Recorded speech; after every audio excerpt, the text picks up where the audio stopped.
நம்ம காலேஜோட first interview சரிங்களா.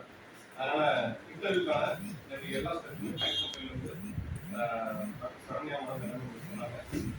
நாங்கள் எல்லா ப்ராக்டிஸ் எல்லாருமே சொல்லியிருக்காங்க. அது எல்லாமே நீங்கள் ஃபாலோ பண்ணணும். இதை தாண்டி மற்ற இன்ஸ்ட்ரக்ஷன் என்ன ஏது அப்படிங்கிறத வந்து கூடிய இன்டர்வியூ வந்து ஆரம்பிச்சுருவாங்க.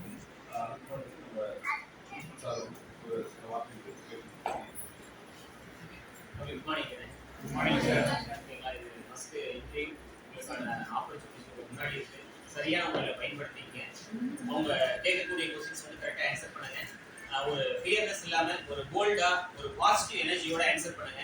Be confident. ஓகே, உங்களை பார்க்கும்போது வந்து ஒரு கான்ஃபிடென்ட் கிரியேட் பண்ற மாதிரி ஒரு ஸ்மைலிங் ஃபேஸோட எந்தூசியாஸ்டிக்கா அட்டெண்ட் பண்ணுங்க. All the best.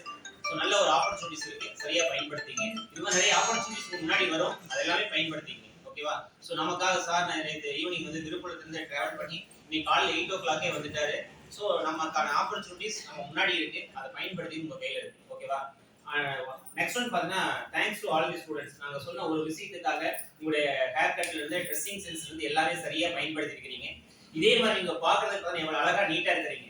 இனிமே வரக்கூடிய இன்னொரு 10 months இது மாதிரி சரியா பயன்படுத்திட்டீங்க அப்படின்னா இன்னும் எல்லா இடத்துக்கும் ஒரு நல்லா இருக்கும். சரியா பயன்படுத்திங்க. This you all the best. சக்சஸ்ஃபுல்லா கொண்டு போறது உங்களுடைய கையில தான். All the best. நன்றி sir. Morning friends. Good morning sir. Pastel கம்பெனில இருந்து இன்னொரு பிரச்சனை ரெண்டு கம்பெனிக்காக வந்து நம்ம வந்து ரெக்ரூட் பண்ணோம். 8 hours ஷிஃப்ட் தான் இருக்கும். மினிமம் ஒரு 20,000 சேலரி. முதல் மாதமே வந்து வரதுக்கான வாய்ப்பு இருக்கு. இந்த மாதம் வரைக்கும் நம்ம ஸ்டூடெண்ட்டாக இருக்கும். அடுத்த மாதத்துல இருந்து உங்கள் எக்ஸாம் முடிச்ச உடனே அதுக்கு அடுத்த மாதம் நீங்கள் வந்து ஜாயின் பண்ணும்போது எம்ப்ளாயராக நம்ம வந்து மாறிடுவோம்.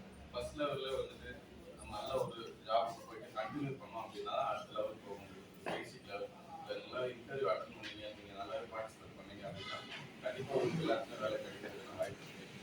வேலை வாய்ப்புகள் வந்து நிறைய அறிவிச்சு இருக்கு. ஆனால் வேலைக்கான ஆட்கள் தான் வந்து நம்மளுடைய இருக்காங்க. நம்மளுடைய வேலை வாய்ப்பு இன்னைக்கு எல்லாருமே வடமாநிலத்துக்கு வரவங்க எல்லாமே பறிச்சு போயிட்டு இருக்காங்க. ஏன்னா நம்ம சரியா இல்லை அப்படின்ற காரணத்துக்காக தான் நம்மளுடைய வேலை வாய்ப்பு